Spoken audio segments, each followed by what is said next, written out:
नमस्कार। नमस्कार। आज हम कक्षा 10वीं की पाठ्य पुस्तक क्षितिज भाग 2 के पाठ बाल गोविंद भगत को पढ़ेंगे। आप इस वीडियो को लाइक, सब्सक्राइब और शेयर अवश्य करें। इस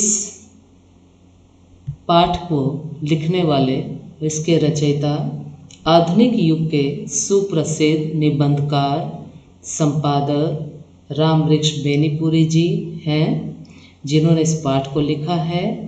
इनकी प्रसिद्ध रचनाओं में माटी की मूर्तें, गेहूं और गुलाब, पैरों में पंख बांधकर, पतितों के देश में, अम्बपाली आदि हैं। बाल गोविंद भगत। बाल गोविंद भगत एक सजीव रेखा चित्र है। इसमें लेखक ने एक ऐसे व्यक्ति का रेखा चित्र खींचा है जो मानवता, लोक संस्कृति, सामूहिक चेतना, करनी कथनी में साम्यता रखता है। बाल गोविंद भगत कबीर पंथ को मानने वाले एक ऐसे सच्चे सन्यासी हैं जो दिखावा नहीं करते, बल्कि अपने गुणों और कर्म के आधार पर सन्यासी की परिभाषा पर खरे उतरते हैं। तो चलिए प्रस्तुत पाठ का सारांश समझते और पढ़ते हैं बिंदुओं के आधार पर। पाठ का सार। पहला बिंदु है भगत जी का व्यक्तित्व और वेशभूषा। भगत जी की उम्र 60 वर्ष से ऊपर थी। वे रूप रंग से गोरे चिट्टे और मंझोले कद के थे। उनके बाल पक कर सफ़ेद हो गए थे। दाढ़ी लंबी थी। सिर पर जटाएं नहीं थी, किंतु चेहरे पर सफ़ेद बाल चमकते रहते थे। वे प्रायः एक लंगोटी में रहा करते थे। तन पर अधिक वस्त्र नहीं पहनते थे। उनके सिर पर कबीर पंथियों के समान कनफटी टोपी सुशोभित होती थी। सर्दियों में वे काला कंबल ओढ़ते थे। उनके माथे पर रामानंदी चंदन सुशोभित रहता था। गले में तुलसी की माला बंधी रहती थी। बाल गोविंद भगत गृहस्थ थे और गृहस्थ होते हुए उनका व्यवहार साधु सन्यासियों के जैसा था। वे कबीर साहब पर असीम श्रद्धा रखते थे। वे कबीर को अपना साहब मानते थे। वे किसी की भी कोई भी वस्तु बिना पूछे छूते नहीं थे। वे सबके साथ सच्चा और खरा व्यवहार करते थे। वे अपनी मेहनत की कमाई को पहले कबीर पंथी मठ में अर्पित करते थे। उसमें से जो भी फसलें प्रसाद रूप में वापस मिलती थी, उसी से गुजारा किया करते थे। इस तरह से भगत जी का हमने व्यक्तित्व और वेशभूषा पढ़ा। अब अगला बिंदु।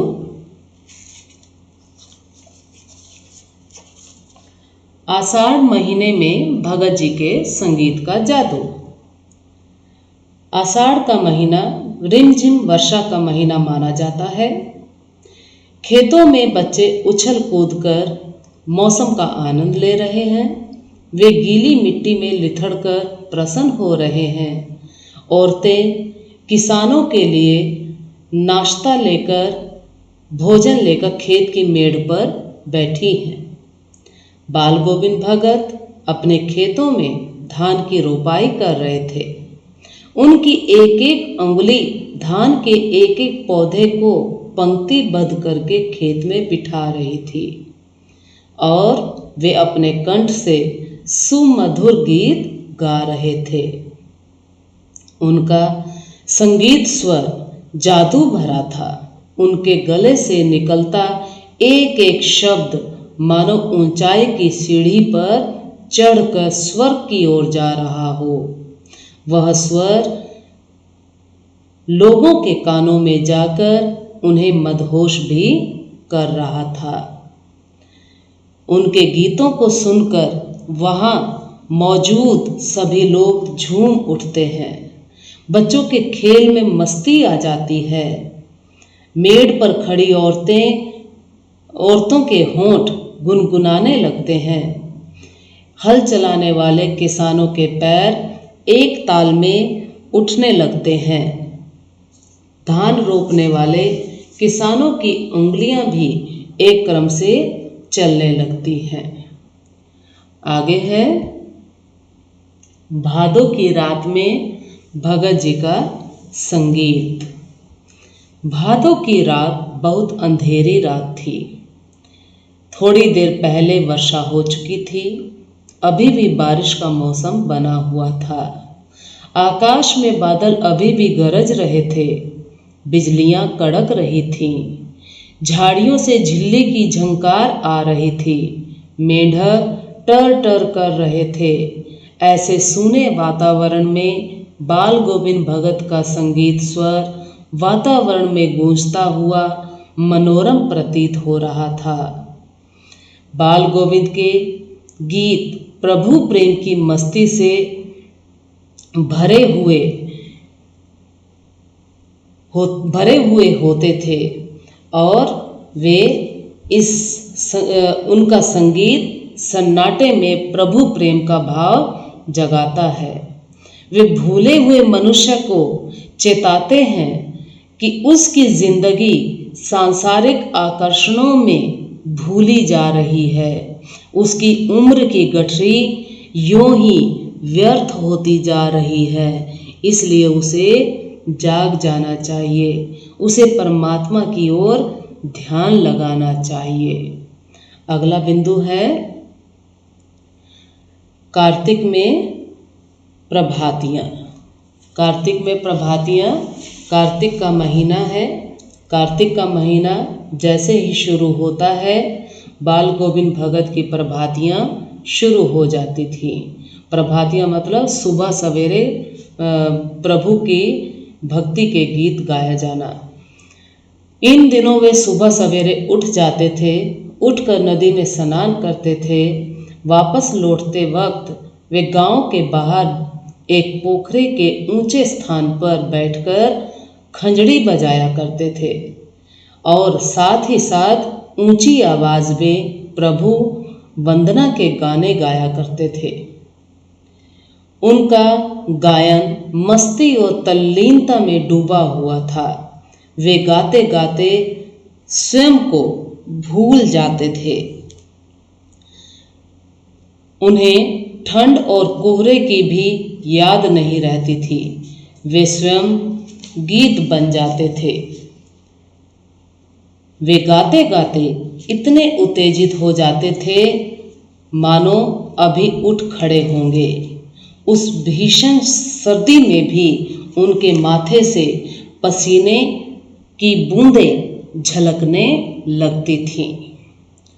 अगला बिंदु है गर्मी की संध्या को शीतल करते भगत जी के गीत। गर्मियों की सांझ को उनके घर में उनके कुछ प्रेमी भी आ जुटते थे। तब खंजड़ियों और करतालों की भरमार हो जाती थी। उनकी प्रेमी मंडली भी उनके पीछे पीछे गीतों को दोहराती थी। धीरे धीरे भगत जी नाचने लगते थे। उनके साथी भी उनके साथ नृत्यशील हो उठते थे। तन पर मन हावी हो जाता था और आंगन में संगीत नृत्य छा जाता था। इस तरह भगत जी के गीत गर्मी की शाम को भी, उमस भरी शाम को भी शीतल करने की क्षमता रखते थे। अगला बिंदु है संगीत साधना का चरमोत्कर्ष। लेखक भगत की साधना को देखकर उस दिन दंग रह गया जब भगत का इकलौता बेटा मरा, जिसे भगत बहुत मानते थे, जिसकी बड़ी साध से शादी कराई थी। वही बेटा मर गया है। बेटे को आंगन में चटाई पर लिटाकर एक सफ़ेद कपड़े से ढक दिए हैं। अपने ही रोपे गए पेड़ों से फूल तोड़कर बिखरा दिए हैं। तुलसी दल भी बिखरा दिए हैं।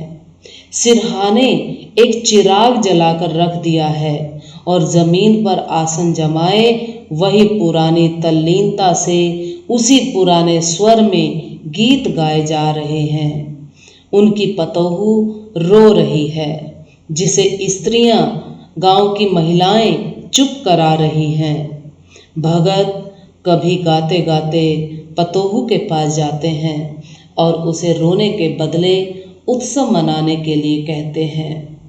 आत्मा परमात्मा में मिल गई, विरहिणी अपने प्रेमी से जा मिली। भला इससे बढ़कर आनंद की कौन सी बात हो सकती है। यह उनकी उस सत्य को स्वीकार करने की बोधता थी कि आत्मा शरीर को छोड़कर परमात्मा में मिल गई। अगला बिंदु है सामाजिक मर्यादाओं को चुनौती। बाल गोविंद भगत जी सामाजिक मर्यादाओं को चुनौती देने की हिम्मत रखते थे। उन्हें पता था कि समाज किसी भी पत्नी को अपने पति की चिता में आग देने की अनुमति कदापि नहीं देता।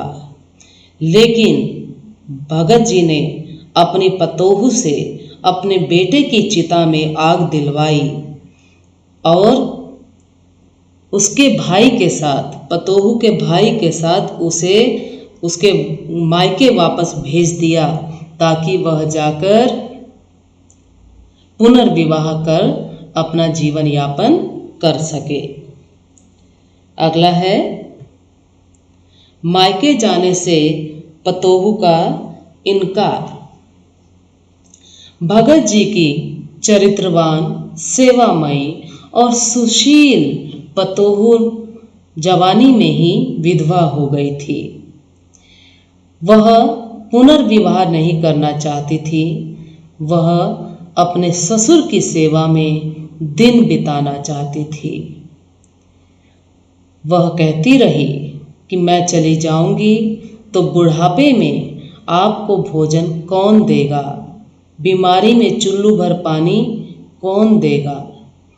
इस कारण पतोहू ने अपने मायके जाने से इनकार कर दिया।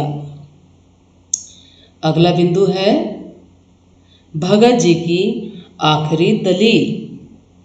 जब पतोहू ने अपने मायके जाने से इनकार कर दिया तब भगत जी के पास और कोई चारा न बचा उसे उसके मायके भेजने का। तब उन्होंने अपनी आखिरी दलील उसे सुनाई कि यदि तुम अपने मायके नहीं जाओगी तो वह घर छोड़कर चले जाएंगे। यह भगत जी ने अपनी पतोहू के भविष्य के लिए ऐसी दलील उसे सुनाई। अगला बिंदु है भगत जी की मृत्यु। भगत हर वर्ष गंगा स्नान करने जाते थे। गंगा उनके घर से 30 कोस पर थी। वे पैदल ही खजड़ी पर गाते गाते जाया करते थे। वे घर से खाकर चलते थे और वापस आकर घर में ही कुछ खाते थे। 4-5 दिन की यात्रा होती थी। इस बार वे वापस लौटे तो तबीयत कुछ सुस्त हो गई, परंतु उन्होंने अपनी नित्य की आदत न छोड़ी, अपना नितनेम नहीं छोड़ा। सुबह जल्दी उठकर स्नान, ध्यान और खेती बाड़ी करते थे। लोगों ने उन्हें आराम के लिए कहा किंतु हंसकर टाल देते थे। उस संध्या भी उन्होंने खूब प्रभु भक्ति गीत गाए, परंतु अब लगता था जैसे धागा टूट गया हो। भोर हुई तो बाल गोविंद भगत जी नहीं रहे। वहाँ पर केवल उनका पंजर पड़ा था, पार्थिव शरीर पड़ा था। इस तरह हमने बिंदुओं के माध्यम से बाल गोविंद भगत के विषय में जाना, समझा और पढ़ा। धन्यवाद, शुक्रिया।